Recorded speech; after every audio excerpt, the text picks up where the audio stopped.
দিলেন পাগলের কাছে যায় আদর করি বলছে ওরে পাগল এ কেমন জান্নাত দিলে রে, এই জান্নাত কি হতে পারে? এটা তো কোনো জান্নাত না, এটা তো এক মুষ্টি শুধু মাটি। পাগল কাঁদছে, তোমরা আমাকে চিনতে পারো নাই, দেশের লোকেরা আমাকে চিনতে পারে নাই। ও মা, আমি পাগল হতে পারি মা, তবে আমি আল্লাহকে চিনি, আল্লাহকে বুঝি। ও মা, আমি এখানে বহুদিন ধরে আছি গো মা, আমি এখানে অনেক দিন ধরে আছি গো মা। ওই যে দেখো আল্লাহর এই ঘর কি অবস্থায় পড়ে আছে। ও মা, এই জায়গায় এমন একটা কোন মানুষ পাইলাম না, এই আল্লাহর ঘরটাকে সাজায়া বানায়া দিবে।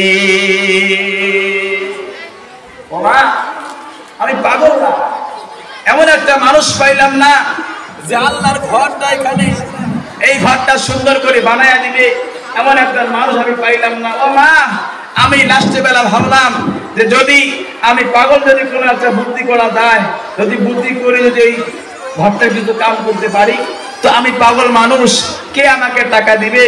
তাই চিন্তা করলাম ওই মসজিদের এক কোণা থেকে এক মুষ্টি মাটি নিয়ে ওই মাটিতে ওখানে জমা করে রাখি আর বলি যে এটাই জান্নাতি মাটি, এটাই জান্নাত।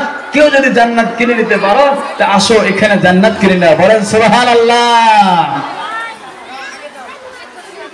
এবার বাদশাহ হারুন রশিদের স্ত্রী পাগলের কথা শুনে এত মুগ্ধ হয়ে গেলেন, পাগলের কথা শুনে এত ভালো, তিনি এত ফুস ফুস হয়ে গেলেন আর বললেন, পাগল দোয়া করি, যা যা যা পাগল রে, আমি বাদশাহ হারুন রশিদের স্ত্রী ঘোষণা দিয়ে গেলাম, এই আল্লাহর ঘর বানাইতে যত টাকা লাগবে, যত দিরহাম লাগবে, যত কিছু লাগবে, আমি তোমাকে বলে গেলাম, এই হারখানা তুমি রাখো, নিলাম না, যদিও ভবিষ্যতে আরো কিছু লাগে বলিও, আমি আরো দিব, যাতে আল্লাহর এই ঘরের কোনো অভাব থাকে না। ওগো মা, এই বানিয়ামারির জমিনে অনেক মা বোন আছেন, মা গো একটু ধৈর্য নে রে মা, আমি আপনাদের খেদমতে, আমি আপনাদের জন্য দোয়া করব গো মা, আমি সারা আসাম বাংলায় ঘুরি, আমি আপনাদের জন্য দোয়া করব রে মা, হাল্লা চিল্লা করবেন না। বিশ্বনবী বললেন, তোমরা নারীদেরকে গালি দিও না, কারণ নারীদেরকে আমি মুহাম্মাদুর রাসূলুল্লাহ বড় ভালোবাসি। কবর দেখি নয়ন জরে বগভেদি যায়, সেই কবরে থাকিতে হবে শুধু একলা রে, পরানা জীবন কান্দে রে, কবর দেখি নয়ন ঝরে বগভেদি যায়, সেই কবরে থাকিতে হবে শুধু একলা রে, পরানা জীবন কান্দে রে। ও মা, আমি বুঝি রে মা, তোমাদের দিলের ভিতরে কত কষ্ট, জ্বালা যন্ত্রণা থাকে, পেটে বাচ্চা, কোলে বাচ্চা, কষ্ট করে তোমরা এই বাসটিতে আসিয়াছ মা, অনেক তোমাদের জ্বালা যন্ত্রণা থাকার পরেও এই মাহফিলে তোমরা আসিয়াছ রে মা। আল্লাহ রাব্বুল আলামিন যেন এই মাহফিলটা আপনাদের আমাদের জন্য যেন নাজাতের ওসিলা বানায়া দেন, আমিন। ও বানিয়ামারির মা, একজন নবীর সাহাবী ছিলেন যার নাম ছিলেন হামজালা। ওই হামজালা দেখেন মা গো, ভালো করে শুনবেন রে মা। হামজালার স্ত্রী একদিন আল্লাহর নবীর কাছে গেলেন, যা বলতেছে, ওগো নবী, আপনি তো সকল সাহাবীদের যোদ্ধারা যুদ্ধ করত, জিহাদ করত, শহীদ হয়ে যেত, তাদেরকে বিনা গোসলে আপনি তো বিনা গোসলে তাদেরকে জানাজা দিতেছেন। ও নবী, আমার স্বামীকে গোসল না দিয়া আপনি বিনা গোসলে জানাজা দিবেন না। নবী বললেন, কে গো, তোমার স্বামীর নাম কি? তখন তিনি বললেন, আমার স্বামীর নাম হলো হযরতে হামজালা। এই হামজালা হলো আমার স্বামী। ওগো নবী, যুদ্ধের ময়দানে, উহুদের ময়দানে আপনার শহীদ হওয়ার কথা শুনে, সেদিন ছিল তার বিবাহর রাত, ফুল সজ্জার রাত ছিল। ওগো নবী, তার গোসল ফরজ হয়েছিল, কিন্তু গোসল না করে আপনার শহীদের কথা শুনে, আপনি ইন্তিকাল হয়ে গেছেন কথা শুনে আর দেরি করে নাই, গোসলের পানিটুকু ফেলায়া দিয়া অমনি নবী গো জিহাদের ময়দানে পাড়ি দিয়েছে। কান্দিয়া ব্যাকুলরে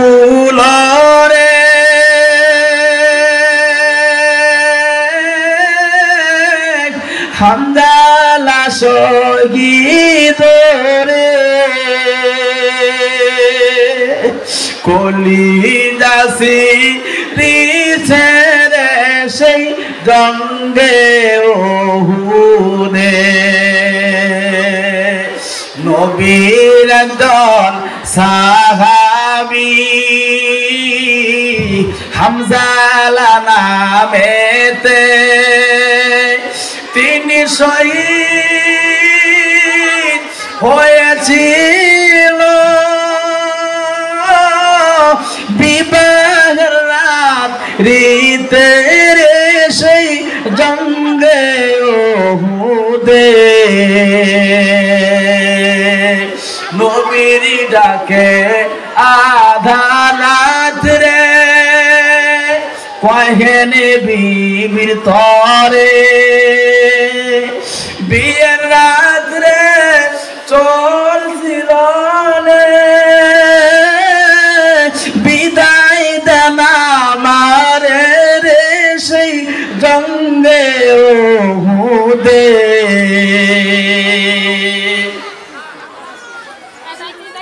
স্ত্রী বলেন, আল্লাহর দরবারে বিয়ের রাত্রে নাও গো স্বামী, সপিলাম তোমার রে সেই জঙ্গে উহুদে। যুদ্ধে গেলেন, শহীদ হলেন নাপাক হালাতে, যুদ্ধে গেলেন, শহীদ হলেন নাপাক হালাতে। নবী ডেকে বলেন, সাহাবাদের হামজালাকে গো সৌদিতে রে সেই জঙ্গে উহুদে। অমনি গাইবি আওয়াজ পাইলেন নবীজি শুনিতে, হামজালার গোসল হইবে ফেরেশতাদের দলে তেরে জান্নাতের পানিতে। কান্দিয়া ব্যাকুল রে হামজালা শহীদ রে, কলিজা সিরিছে রে সেই জঙ্গে উহুদে। ও মা, তোমাদের মতো একজন নারী ছিলেন, একবার ভালো করে লক্ষ্য করেন, একবার এক নারী ছিলেন, তিনি ওস্তাদি বললেন যে মা গো, তোমাদেরকে একটা নসিহত করি, এই নসিহতটা তোমরা ভালো করে শুনি। কি নসিহত? বলে তোমরা জীবনে কোনোদিন কোন বেগানা পুরুষ বা কোন বাপ মায়ের অবাধ্য হইবে না, স্বামীর অবাধ্য হইবে না, স্বামীকে গালি দিবে না, বাপ মাকে গালি দিবে না, শ্বশুর শাশুড়িকে গালি দিবে না, কোনোদিনও অবাধ্য হইবে না। ও মা, এইরকম একটা মেয়ে, তোমাদের মতো একটা মেয়ে, ওই মেয়েটা বাড়ি দিকে যায় আর কয়, আল্লাহ মোক তৌফিক দাও, মই যাতে এই কাজটা করিবে পাং, মোক তৌফিক দে আল্লাহ, মই যাতে মোর স্বামী কোনোদিন গালি না দেয়। এই দোয়া করে আর বাড়ি যায়। তো আল্লাহর কি ফজল ও করম, এই বেশির এমন একজন স্বামী আল্লাহ মিলেছে, একেবারে ধুম মদারু, একেবারে ধুম মদারু একজন স্বামী মিলেছে। এই বলে বাড়িতে আসি বলে মদ খায় বলে চেহারা ডোরা করে। ওই মেয়েটা তো দোয়া করছে, আল্লাহ মোর একজন স্বামী যদি ভালো হয়, যাতে পরহেজগার স্বামী পান, আমি কোনোদিনও গালি দিন না। মেয়েটার মনে হয় কপাল খারাপ, এই জন্য একজন স্বামী জুটলেন মদারু। সেই মদারু স্বামী প্রতিদিন অত্যাচার করে। দেশের লোকেরা সেই মেয়েটার বাপের বাড়ির খবর দিলেন, কইছে তোমার মেয়েকে বিবাহ দিচ্ছেন কিন্তু খবর রাখেন না। কয় কে? কয় তোমার মাইক যা মারে না, এনিটাইম বাড়ি থেকে, সবসময় বাড়ি থেকে। এই শ্বশুর বাড়ির লোক বলে কয়, হ্যাঁ এত বড় সাহস, আমার বেটি মারবে? এমরা বলে সবাই শালা বনাই যা আছে ফোন লাগাইছে, কইছে মা, ও বানিয়ে মারের মা, ও বাউসমারির মা, বানিয়ে মারের মা, আর শিবিটারির মা, লালপুরের মা, যা আছেন এখানে সবাই শোনেন এই কথাটা। আমার এই কথাটার দিকে লক্ষ্য দিন, খুব দামি কথা না। এই কথাটা বলে আমি সমাপ্তির দিকে নেব, বেশি বেশি বলার দরকার নাই, মানলে অল্প যথেষ্ট, মানে নয় অল্প যথেষ্ট। আলমারাতু বিনা হায়াও, এই আয়াতে আদেশ করেন আল্লাহ পরওয়ারে, রাস্তা দিয়ে চলো নারী চক্ষু নিচে করে। এই আয়াতে আদেশ করেন আল্লাহ পরওয়ারে, রাস্তা দিয়ে চলো নারী চক্ষু নিচে করে। নিজ বাড়িতে থাকবা নারী, স্বামীর কথা মতো হাসি মুখে স্বামীর সেবা করবে অবিরত। নিজ বাড়িতে থাকবা নারী, স্বামীর কথা মতো হাসি মুখে স্বামীর সেবা করবে অবিরত। না চাইতে খাইতে দিবে, না চাইতে পানি, না চাইতে তেল সাবান গামছা রুমাল খানি। ও মা, এমন কবিতা শোনো রে মা, আমি তোমাদের কবিতা শোনাবো, যদি হাল্লা চিল্লা করেন শোনাবো না রে মা। ও বানিয়া বাড়ির মা, বোরকা চাদর দিয়ে ঢাকো মা, বোরকা চাদর দিয়ে ঢাকবা নারী, নাকি নিজের শরীর খানি সতী নারী এই হালতে কাটায় জিন্দেগানি। সাবধানতে নড়া চড়া করবেন অলঙ্কার। ও বানিয়া মারির মা, ভালো করে শোনন রে মা, সাবধানতে নড়া চড়া করবেন অলঙ্কার। শব্দ যেন পরপুরুষে শোনে না তাহার, শব্দ যেন পরপুরুষে শোনে না তাহার। সাবধানতে নড়া চড়া করবেন অলঙ্কার, সাবধানতে নড়া চড়া করবেন অলঙ্কার। শব্দ যেন পরপুরুষে শোনে না তাহার। উঠলে পরে খরম জুতা, শুইলে পরে পাখা, যার দিন পাখা দেন না রে মা, উল্টে ফেলে ডাঙাইবি। ও বাড়িয়া মারের মা, ভালো করে শুনুন রে মা, উঠলে পরে খরম জুতা, শুইলে পরে পাখা। সতী নারীর এই সমস্ত আগে মজুদ রাখা। সতী নারী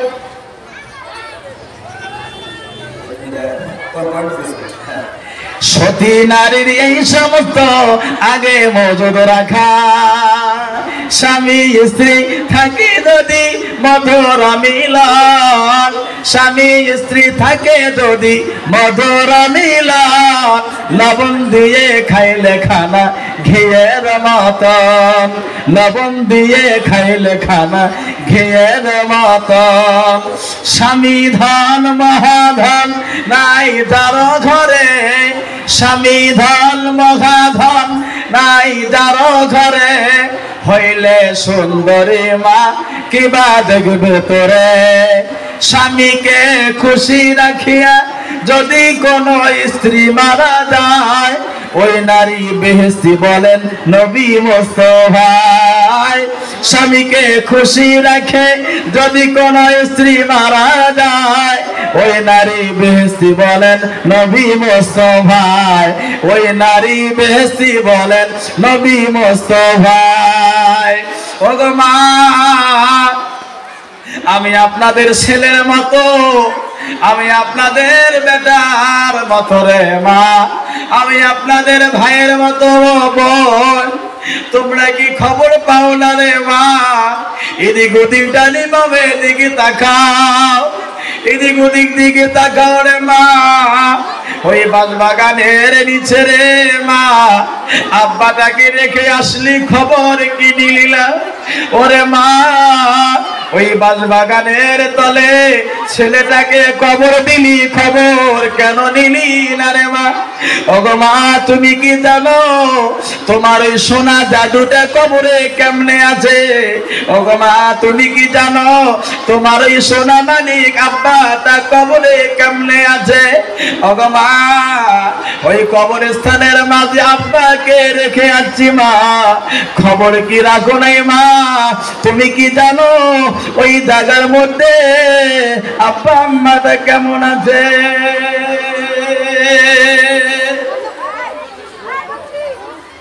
ও তোমার গনা দিন ফুরাইয়া যাবে, যৌবনে লাগবে ভাটি। ওই যে দেখো ডাকিতেছে তোমার কবরের মাটি। ওগো মা, আমি তোমাদের জন্য দোয়া করবো রে মা, তোমার আব্বার জন্য আমি দোয়া করবো রে মা। ওগো মা, তোমরা কি ইতিহাসের পাতাগুলো শোনো না, পড়ো না? তারা দুনিয়া নামে একটা জায়গা ছিল, ওই বাংলাদেশের কাছাকাছি তারা দুনিয়া নামে একটা জায়গা, ওই জায়গার মধ্যে বাবা নদী ভাঙ্গা মানুষ ছিলেন।